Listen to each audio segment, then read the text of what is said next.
Hello, friends. Day 8 bar is closed. It's a breezy night here in Story, Wyoming. Not too cold, beautiful day. Really still with, other than the wind, it just kind of feels like a sense of stillness, of pre-winter. Very nice. So today, I think some more format started to flow in to kind of think about how I'm going to continue to carry this conversation on for as long as I am and keep anyone interested, including myself. And, what kind of flowed out is a lot of thoughts, right? And I try to keep them compartmentalized so that I don't give them too much effort and let them kind of roll in and out. And so I'm having this neat little relationship with myself that I don't normally have because of the podcast, around making more time to have these kinds of insightful thoughts to myself and then kind of figuring out how they shake out into whatever it is that I'm going to speak out in the evening without having it be formatted, as you know. But I think what is showing up for me now is I haven't written these down yet, but I probably will, as I now have 3 written down in my head. They just kind of, and they're blending days, right? There's things like I don't have enough time to talk about everything or even close to, but so I have 3 now, and I'll start with the first one, which is really there's never a good time to stop drinking, even moderately or heavily or in any format, if you indulge in the imbibement of alcohol on a regular basis, right? Like if it's really truly become kind of an interweaved part of your system of making your life work, then, the idea of cold turkey, that's where those inner voices start working against each other. And so there's just never a good idea. I mean, it's never a good time, so I, for instance, in my situation, I'm getting ready to start a new job on Monday, after being at the same company for 4 years, and that's all new. And it's taken preparation to get there and into and now being a part of. I just, got through a major move out of Florida into Wyoming that, took months and was rigorous and emotional and just intense. So that you got the move thing, so new job, new move, right?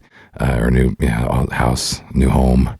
Went through some real relationship dynamics in that time as well, including, breakups and roller coasters and just the relationship side too was, kind of in a way topsy-turvy. And, those are the 3 major stressors. And so I made sure I covered them all. And then I'm still, appears to be fortunate enough to be a full-time father right now. Both my boys followed me here, 19 and 22, and are starting their lives in Wyoming as well.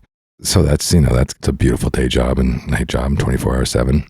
And so, with that, and then going into the holidays, I kind of feel like this is my inner voice was telling me, this is exactly the time you want a few drinks. And this is exactly the time you want to settle down at the end of the night and, and indulge a bit. And luckily I went from some real heavy sobriety in the earlier in the year to a whole mixed bag of lack of sobriety, moderation, the whole middle ground. So I've got enough middle in there to now walk into my sobriety knowing what my drunk looks like and what my moderate looks like and what in between looks like. And now it's really more about the inner voices than it is about how I play out, the experience with the potion.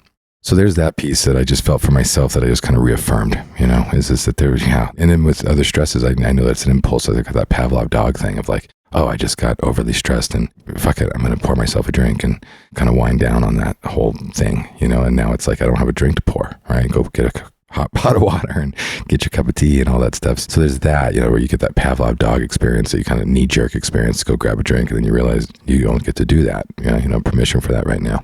That really circled around me a bit, and just realizing that I've had that conversation many times before. And then it really leads into the next piece, which is why I introduced you guys as my friends, having the fact that we've all maybe never met, is that by doing this with you every day, it holds me accountable. My inner voice 8 days in can say, what does 1 glass of wine hurt, right? If I'm not really accountable to anyone else, and it's not like I'm going to go find a person, I understand that there's lots of programs for that and so on, but in my case, this has helped to come home and know that every night I'm going to sit down and speak my truth and do it from a sober place and an honest place. And so I thank you for that, because now you're my allies, you're my champions, you're my friends. That's what friends do. That came out of this experience, and just from the podcast and the sobriety and the eagerness to kind of sometimes have that inner voice say, you already know you can do this. You already know you can be moderate. What point are you making? And now I have such a much bigger point to make. So thank you for that. I'll reaffirm that the non-alcoholic beer at the bar thing is like golden. I love it. And it's even better. It's like, because now you don't leave buzzed, you don't leave wanting one extra one for the road, or, you don't leave trying to tip down the very last of it because you don't want any of that alcohol to go to waste. I mean, you might leave a half of a non-alcoholic beer and you don't feel so bad about it, And so that's been really great. It's because I really feel like for me, that would be torturous to kind of remove that experience from my life and try to come up with all kinds of different replacement ways. I still want to go in and belly up. So that's working. And I do think once I start to get some of the more really high grade non-alcoholic red wine, that will be that really kill that crave at home where I'm, sitting up by the fire and getting ready to chill out to a movie and just want to pour a glass of wine. I still want to do that. So I'm going to really continue to explore really good non-alcoholic wines, and I'll share those with you later on the show. That sounds like a sponsorship, but I just thought of it. And then really the final thing for today, because I know we're cutting it short, is the word discernment just really continued to thump at me.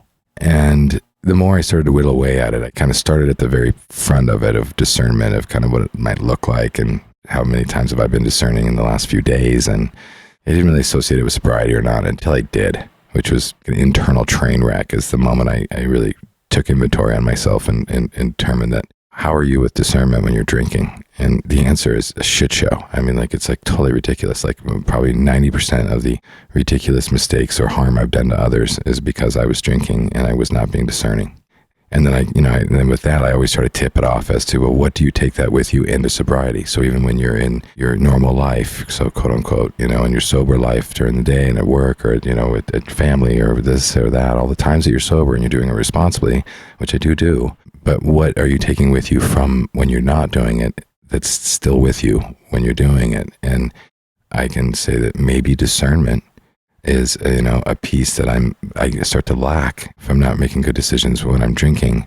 I'm not being discerning enough, which means maybe I'm speaking too much, out of line. There's a million different ways we can all cut to that. But I think, now that I'm, and I'm in a sober space, am I being fully discerning? And part way, I realize that there's no way you could be, because as much as I've really tried to work through shame in my entire life and as a pattern and try to do my best in different ways to try to abolish the whole concept of shame, because I think it's one of the worst self-sabotage things we could really put on ourselves, is though that when you're not discerning, when you're drinking and then you're feeling apologetic for it, but you maybe can't speak to it or you can't share it, or it's it's a lie, or it's a infidelity, or it's a million different things that you might have done in that case. And now you just kind of bury it and just kind of make it go away because it happened when you're drinking and it's not really real. But now you're in these other experiences where you're in your real world and you're being with your real people and they're expecting you to be authentic and real.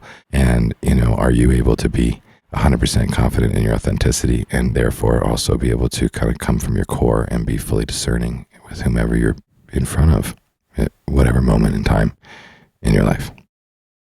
Children, family, friends, colleagues, bosses, taxi driver, garbage man, somebody's dog, something like that. That's it for tonight.